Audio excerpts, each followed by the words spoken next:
മലദ്വാരത്തിലൂടെ compressor ഉപയോഗിച്ച് കാറ്റടിച്ചതിനെ തുടർന്ന് അന്യസംസ്ഥാന തൊഴിലാളികളായ യുവാവ് ഗുരുതരാവസ്ഥയിലായ സംഭവത്തിൽ പ്രതികൾ പിടിയിൽ. ഒഡീഷ സ്വദേശികളായ 2 പേരെയാണ് പെരുമ്പാവൂർ കുറുപ്പംപടി പോലീസ് അറസ്റ്റ് ചെയ്തത്. ഗുരുതരമായി പരിക്കേറ്റ യുവാവ് കോട്ടയം മെഡിക്കൽ കോളേജ് ആശുപത്രിയിൽ ചികിത്സയിലാണ്. ഒഡീഷ സ്വദേശികളായ പ്രശാന്ത് ബെഹ്റ, ബയാഗ് സിംഗ് എന്നിവരെയാണ് പെരുമ്പാവൂർ കുറുപ്പംപടി പോലീസ് അറസ്റ്റ് ചെയ്തത്. ഗുരുതരമായി പരിക്കേറ്റ ഒഡീഷ കണ്ടമാൽ സ്വദേശി കോട്ടയം മെഡിക്കൽ കോളേജ് ആശുപത്രിയിൽ ചികിത്സയിൽ തുടരുകയാണ്. കുറുപ്പംപടി കോട്ടച്ചിറയിലുള്ള സ്വകാര്യ പ്ലൈവുഡ് കമ്പനിയിൽ ബുധനാഴ്ച ഉച്ചയോടെയാണ് സംഭവമുണ്ടായത്. ആശുപത്രിയിൽ ചികിത്സയിലുള്ള യുവാവും പ്രതികളും ഈ കമ്പനിയിലെ തൊഴിലാളികളാണ്.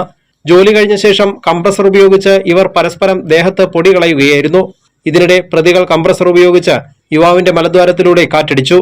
അമിതമായ വായുസമ്മർദ്ദം മൂലം യുവാവിന്റെ കുടലിന് മുറിവ് സംഭവിച്ചിട്ടുണ്ടെന്നാണ് പോലീസ് നൽകുന്ന വിവരം. മരണം വരെ സംഭവിച്ചേക്കാവുന്ന കുറ്റകൃത്യത്തിന് കേസെടുത്താണ് പ്രതികളെ കുറുപ്പംപടി പോലീസ് അറസ്റ്റ് ചെയ്തത്. പെരുമ്പാവൂർ കോടതിയിൽ ഹാജരാക്കിയ പ്രതികളെ റിമാൻഡ് ചെയ്തു. കൈരളി ന്യൂസ്, കൊച്ചി.